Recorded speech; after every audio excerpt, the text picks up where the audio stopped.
Hello everyone and welcome to episode 2 of A Lawyer Plays. The longest journey with me, Ryan the Gaming Lawyer. So we have embarked in this new and exciting world that we're in. And we're meeting some of our neighbors. That's nice. We've had some lucid dreams. It's exciting. We got in a fight with I don't even know what that thing is supposed to be. But we got an argument with it and threatened to send the FUB after us. Anyways, we're just going to jump right back into this. Not enough has happened to do a total recap, except for, well, I guess we did, in our dream, the dragon lady said we were the mother of the future or something. I don't know. It didn't make a lot of sense, to be honest, but I'm sure all shall be revealed in time. Alright, but I do believe we were wondering if we could talk to Charlie. I was wondering if I could knock on his door and what would happen. Maybe he's the nice neighbor. Over here, nobody home. Over here's the asshole neighbor that I don't want to talk to. Who called me babe. Didn't care for it. So now we're going to head out into the wide world. That's what you all waited for in episode 2. Going out into the wide world. At least downstairs. We went downstairs. Okay. What's this? Oh, there's stuff. Keep the volume down. Reconsider it. Keep the volume down after 11 p.m. Fiona. Fringe Cafe. Annual summer blowout at the Fringe Cafe. Friday, August 4th, 8 p.m. Free food. Live performances by Royne Dale. Harlequin Masquerade. The Go-Getters. Tickets available at the bar. $10 only. Spread the word. Alright. What else? Pink note. I can't tell what that note's saying as long as it's up there. Fiona's handwriting is not particularly legible. Alright. Can I look at my inventory while I'm zoomed in on something like this? Let's see what it says. Found. A gold ring under the common room sofa. If it's yours, let me know. But no false claims, please. I don't Fiona. think it's mine. I did lose a gold ring a few weeks ago. I hope this is the one. Oh, I'll have to ask Fiona about it. I guess it is mine. Alright, there's a little tone. I'm sorry, but big sweaty jocks do not turn me on. I'll take a nerd any day. Nerds are awesome. Thank you, April. I appreciate that. Nerds. Nerds for the win. Okay, what else we learned? There's a lot of stuff on here. Pizza night. Pizza and movie night, Monday, July 31st. BYOS. BYO what? Sake? Soap? I don't know. The monkey. Look, it's Monkey Boy. Hey, monkeys. Duty. Common room duty roster, July 27th. April and Emma. Oh, joy, manual labor, my favorite. Yeah, it's pretty good. San Francisco. I'd love to go there someday. Someday soon, hopefully. Just so much on this thing. Okay, I think I've looked at everything. Get away from this. What's on the tube, though? There's so much to look at. The omnipresent screen. I don't pretend to know how it works, but all the data apparently passes through tiny little black holes in the fabric of our dimension. You know, that really freaks me out when I think about it. I'm trying to remember, in 1999, were flat panel televisions a thing? They probably were. I just wasn't clued into it yet. I don't remember seeing them back then. I remember they had some thinnish projection television. Anyway. We got on a little tangent here. Emma picked this table up at a flea market for $10 last month. That's $9 more than it's worth. Hey, come on. It's functional. It's worth more than $1. Be nice. This. It's a matchbook. Yeah. I take it. You never know when I'll need to set something on fire. See, you gotta be a klepto in games like this. Just whatever is not nailed down, you grab it and you take it. It's over here. Shelves. I can't take the shelf. But you get the idea. Chair. I'm gonna put that chair in my pocket. It's a chair. I'm gonna take it with me. Look at the sofa. They really knew how to design tacky furniture back in the late 22nd century. This lady must think I'm totally flying on acid. I'm just walking around the room, like, staring at everything, touching everything, like, ugh. That's Fiona, my landlady. She's all right. She's probably good. Let's have a chat. Got that ring. Morning, Fiona. Good morning, darling. You're up early. Yeah, I couldn't sleep. Are you feeling all right? You look a little pale.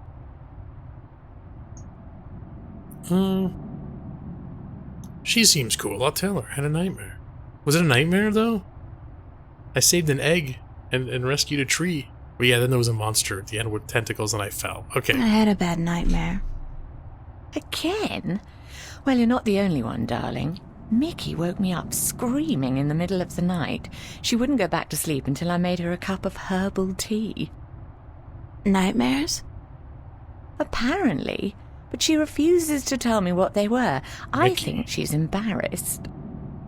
That doesn't sound like Mickey. I know, darling. Don't tell her I said so. But I've never seen her so agitated in my life. She scared the hell out of me. I don't know why I have nightmares. I guess they could be stress-related. After all, the exhibition's right around the corner. Oh, yes. The school exhibition. How's that going? God, don't ask. I have no idea how I'm going to finish my painting on time.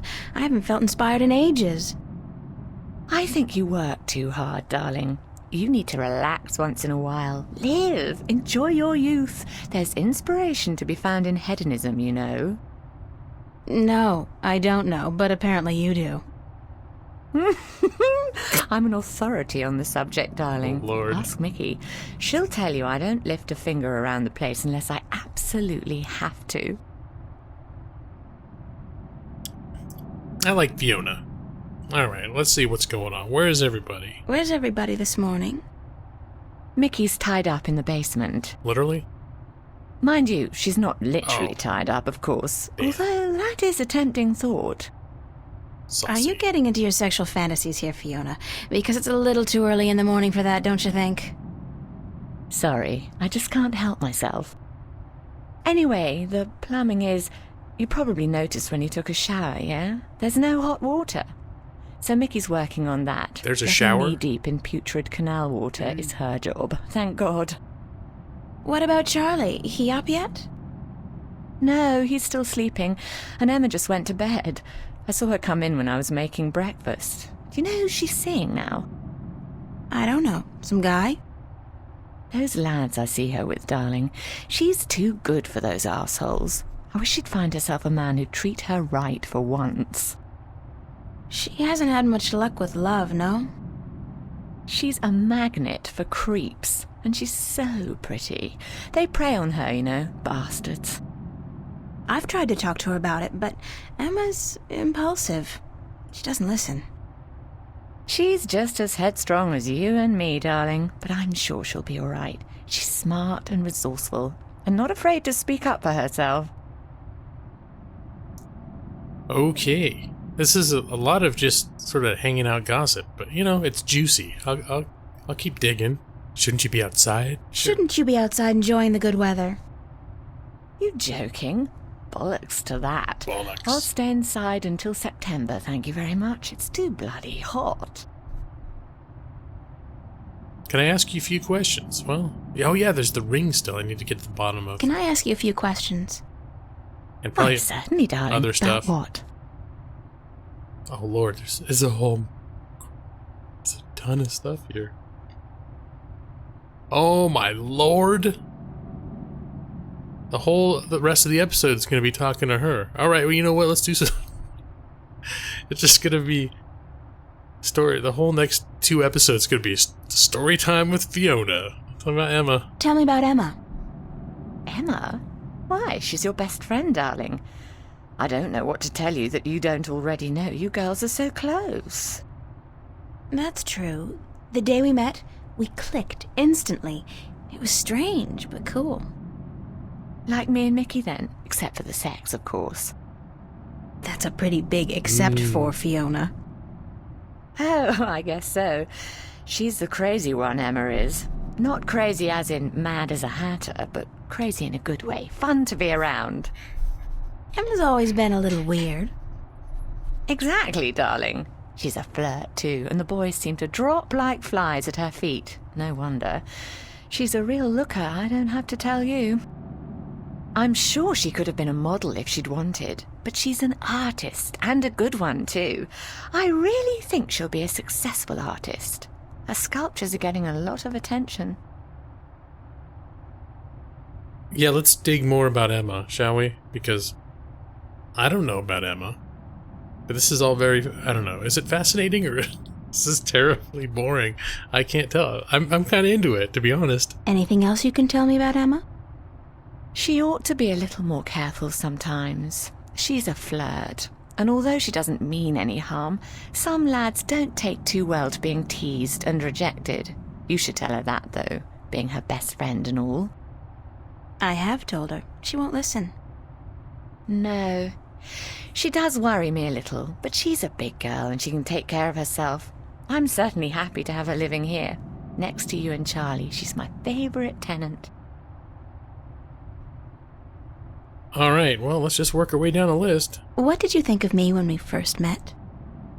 That's a peculiar question, isn't it? I thought you were quite lovely. I still do, darling. Do you remember the day I arrived? Of course, darling. It wasn't that long ago, and I'm not senile quite yet. It was in May, wasn't it? Charlie referred you to me, and you were quite at a loss. First day in the city, wasn't it? I remember. You looked like a lost puppy. Puppy? Me? When I saw you lugging that suitcase across the bridge, my heart went out to you. I'm glad you came here. You could have been lost anywhere else. All right, let's continue. What about this Charlie? Zach is the asshole, but all in due time. How long have you known Charlie? Oh, he's one of our oldest tenants. It's close to 3 years, I believe, since he moved in. Charlie is always in a good mood, and he's such a gentleman. I agree. He's an actual, genuine gentleman. And you don't see a lot of gentlemen these days, trust me. You have a very good friend in him, darling. Perhaps even more than a friend. Oh. What do you mean, more than a friend? What do you mean? Not for me to say, darling. If you don't realize it yet, you will. Oh, will they, won't they? Will they, won't they? It's gonna be one of those games. Yeah, let's try and find out about my asshole neighbor who stands outside my door until I wake up. What's up with Zach Lee? Zach? I think we both feel the same way about him, darling. He's not actually a bastard. If he was, I'd have had him out of here in an instant. But he is an arse, and a stuck-up, pompous, arrogant wanker. How's that better than My a thoughts bastard? exactly. Aside from that wanker bit. Still, he pays his rent on time and he doesn't make a lot of noise. He keeps to himself. And most importantly, he's shit scared of me, so I can't just kick him out. All right, I'm surprised. Honestly, I didn't remember this. There was so much dialogue in this game. It's insane. Tell me a little bit about yourself, Fiona. Me? Why? It's not much to say, darling. I love my job, I love Venice, and I love being with Mickey. I'm a happy girl. Sure, sometimes I wish I could go back to England to see my family, but that's water under the bridge, so to speak. I'm very happy with myself and my life here in Newport. All right, continue. How long have you and Mickey been together? Mickey and I have been together since I was 19. She was in her late 30s then. The older, wiser, worldly woman. I found her sweet and charming and intriguing. When I finally realized she was neither of those things, it was too late. I was in love. She stole me away from my dreary British inner-city life, and she brought me here. Yeah. She was no knight in shining armor, that's for sure. But she knew how to treat me like a woman. You guys make a great couple. You think so, darling? Yes, I guess we do. And the sex is amazing. You never get tired of talking about your sex life, do you? Never. And if I ever do, please shoot me. I think she's hinting at it a lot more right now for expository purposes, just to let us know. She is in fact in a homosexual relationship, which I don't think 200 years from now people will be making that big a deal of it. But of course no one's saying like, oh, you're homosexual? It's just like matter of fact. Let's see. More about the border house. That's where we are. Can you tell me something about the border house?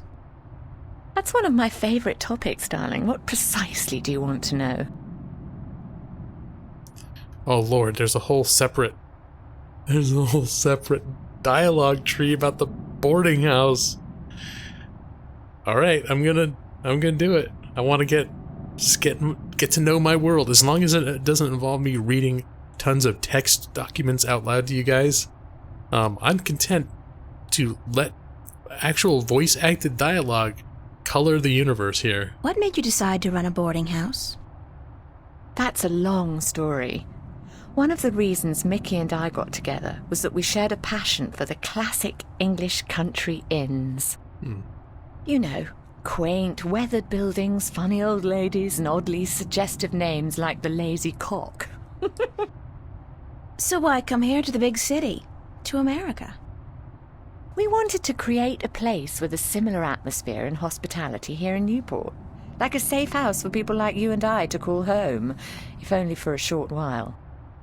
So we discussed different options for a few months, and then we decided we wanted to start a boarding house for young, penniless students and artists. You decided you wanted to do that here in Venice? We knew that Venice was the place for us long before we came here, but the hard part was finding a building cheap enough. And this building was available? Not at first. Like most of the buildings in Venice, this one used to be a factory, but when we first looked at it, a local company was planning to turn it into a bar and nightclub. It was so perfect for our purposes, though, that we appealed to the Venice Borough Council, and after outlining our plans, they gave us the go-ahead at a reduced price, provided we kept our promises regarding our tenants. Okay. What inspired the name Border House? That came quite naturally when we saw the place. It's on the border between two worlds, isn't it? Between Venice and the city itself. And at the same time, I also believe we're on the border between two more abstract worlds. Between art and spirit on the one hand, and science and technology on the other. That's very poetic, Fiona. Yes, I've practiced. I may be an inner-city girl, but I can philosophize and bullshit with the best of them.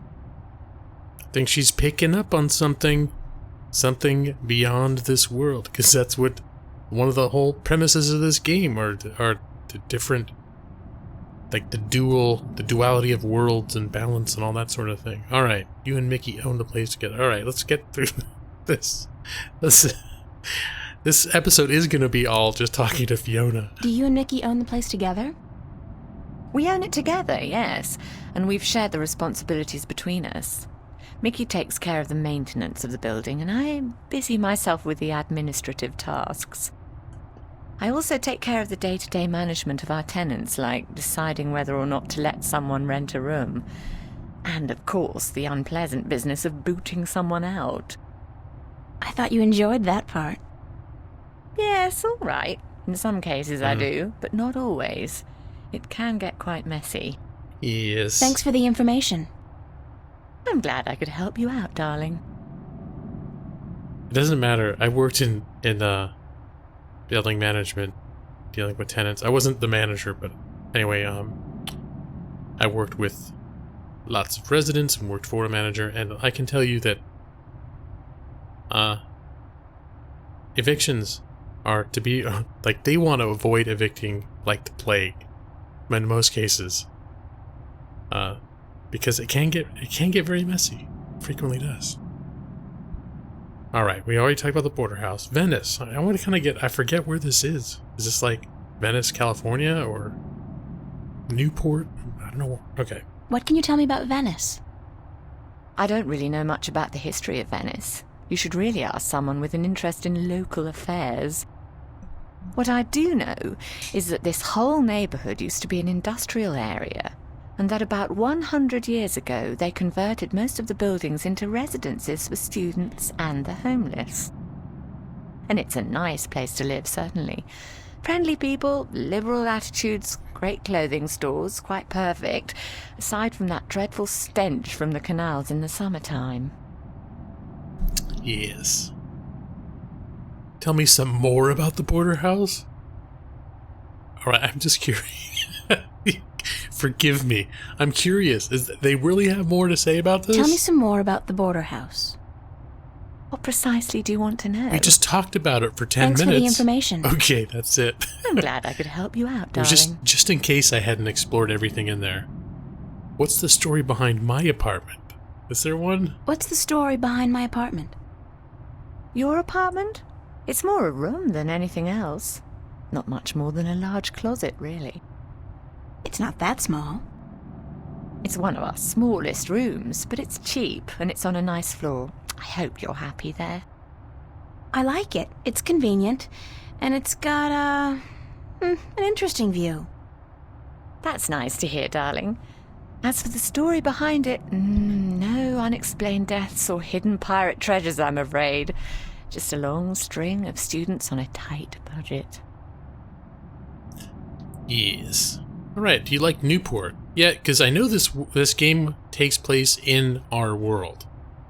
Like, I was trying to remember, but I know in the newest game she's talking about, like, Mumbai and different... And she was just talking about England right now.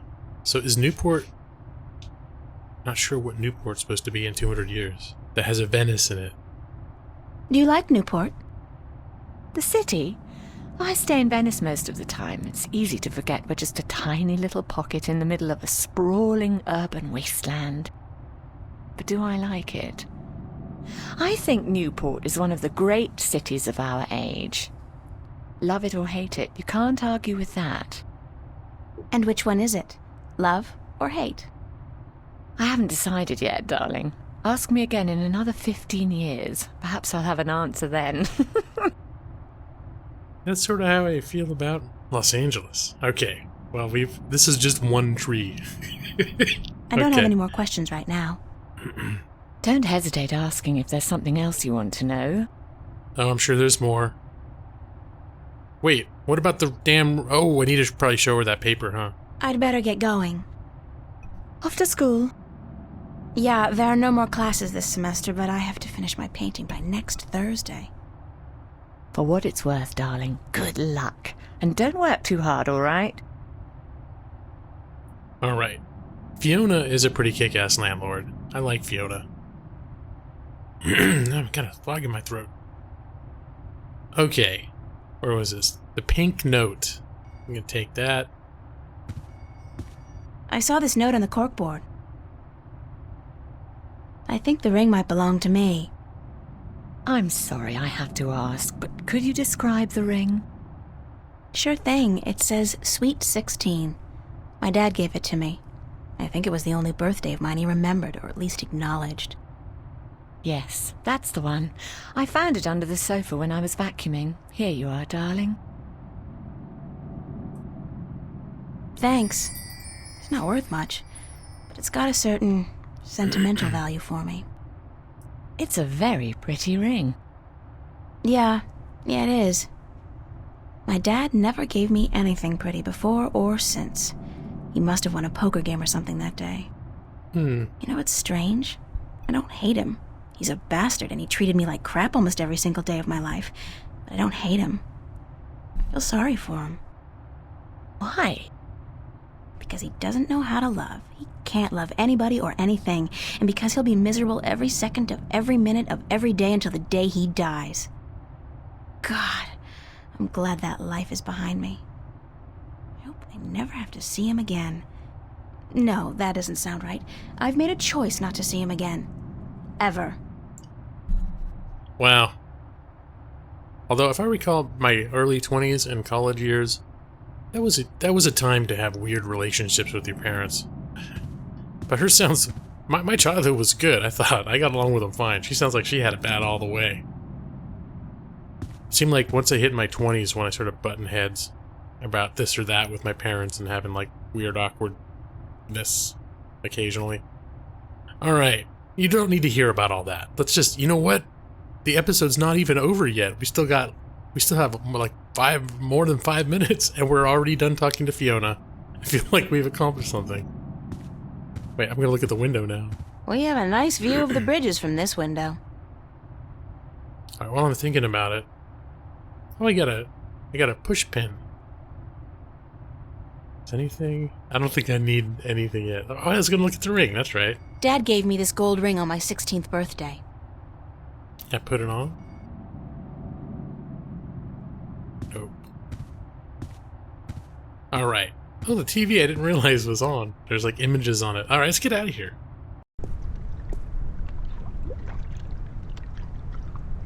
What's this? Oh, I like the mural, the painting outside the building. That's sweet. What? I guess that's a pressure gauge. It's at 100. That's percent, I guess. 100% pressure? Is this something I'm supposed to What solve? a mystifying contraption, and completely absurd. What are all these valves and wheels and thingamajigs for? What grand purpose does it all serve? Can I mess with anything? It's a rusty old wheel. I'd imagine it turns the water on and off. Am I supposed to be messing with this? It won't budge. The pressure's probably too high. These little switches, can I play with them? What else can I play with? There's this thing. Alright, well, we'll just come back later. Whoops. Excuse me. We'll just come back later. Can I come over here? No, it's nothing. Oh, let's go look at the mural. I love this mural, even though the motif is a little trite. I mean, fairy tale forests and magical dragons? Still, it's pretty. I wonder what happened to the artist. Probably making a bundle from cheesy fantasy calendars and book covers. It's probably not a real artist at all. It's an actual alternate reality imprinted on the side of the building. You know what? That's actually probably the case now that I think about it. Could be my subconscious memories of this game. Señorita. Yes? Oh. How are you this morning, Señorita Bonita? We gonna end up having another 27 dialogue options with this guy? I'm fine. I'm fine. And you? Sunshine and pretty señoritas give an old man like me the blues. I like my days cold and rainy. In fact, I think I prefer the world to be in black and white. Like an old movie. Like all good movies. But tell me, Señorita Ryan, how would you describe your perfect day?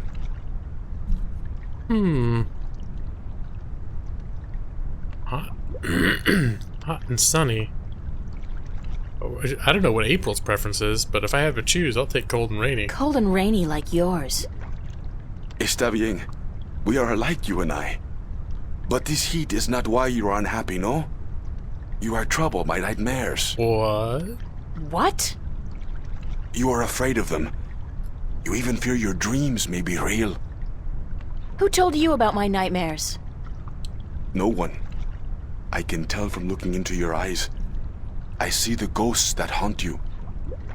I don't know who you've been talking to, but from now on, stay the hell away from me in my personal life. No puedo, Señorita Ryan. You have a destiny. Destiny? I don't care what you think. Just leave me alone. If you don't face them, I'm afraid your nightmares will continue. Soon they will appear to you even when you're awake. You need some serious help, you know that? We all do, April. That's the reason we are here, you and me. That's it. I don't have to listen to this. Perdóname. I've upset you. We didn't think you'd react this way. We? I hope we can talk again soon. I don't think so, no. Please, think about it. And señorita, cuidado. Be careful. Now, in the context of this game, I have a feeling that guy is,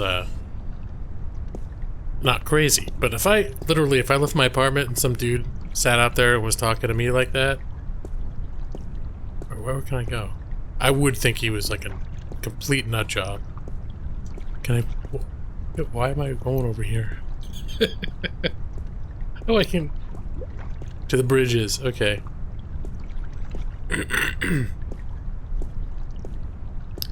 Is there a run function? Can I...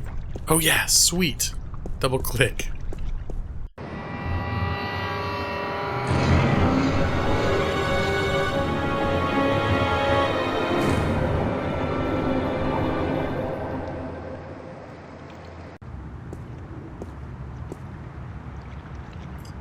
Alright, well here we are in the wider world. I think this is probably the optimal time to end the episode. I believe we are about almost exactly at the 30-minute mark, maybe even run over a few seconds.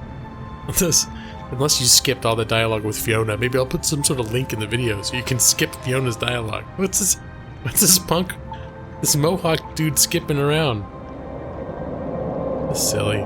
Alright, but yeah, we're gonna... He's not gonna do anything, is he? No. What are you doing, buddy? That was awkward.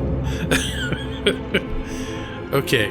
Well, anyways, thank you everybody for watching another episode of A Lawyer Plays The Longest Journey. And until next time, I hope everyone is doing well, and take care. Bye-bye.